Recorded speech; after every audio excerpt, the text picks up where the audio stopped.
بخون. محبت به خلاق انتهای سادگی است، مردی و مردانگی است، آخرش آوارگی است. سفره باز کردن با غیر دیوارگی است، راز دل گفتن به هر کس آخرش بیچارگی است. میسم الان راز دل هیچ کسی گفته نشده، خدای شاهده. این آقا یه عجب آدم کسخولی است. اما نه یا دا بایی بیستمالی هم بخوری میدیم دونه بایی بیمخوی بایی بیستمالی هم بخوری میدیم من دوست داره این میاد میسرم علی شده بودون شده این نخوره بیشتر این رمزه بشکنه بودون شده بعد دل خوش از آنم که حج میروم، غافل از آنم که کج میروم. کعبه به دیدار خدا میروم، او که همینجاست کجا میروم. دایی حج به خدا جز دل پاک نیست، شستن غم از دل غمناک نیست. دین به تسبیح سر و ریش نیست، هر که علی گفت که در نیست. خواننده آذر پشمالو، تنظیم کننده بقال، کیسه کشم همامی.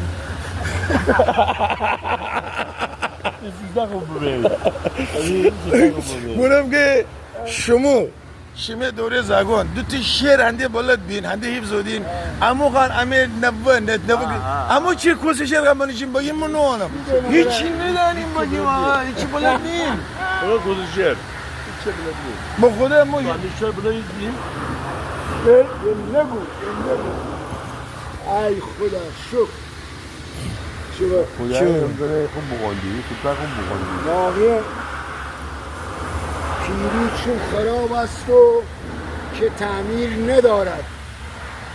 پیری چون خراب است و که تعمیر ندارد، ویران شود و آن خانه که پیر ندارد. به چرخ فلک نناز که آخر کمر شکن است، بر رنگ و لباس نناز که آخر کفن است. مغرور نباش که زندگی چند روز است، در زیر و زمین شاه و گدا همه یک رقم است. ای بابا تو کاخ بودن همه چی بودن هیچ فرق بکنی چی بفهمی؟ اما ایبانی همه باشیم باره. سلام علیکم همه چایی قیمت شما قربانت اما برم. ایبانی ایسم جا موشو داره انشالله که از دنیا نشی کناره باشه رمزان که بلای نیست تا دوستانم غلبن محبت کنی می سلامی خواهر برسه، می سلام احمدیم برسه.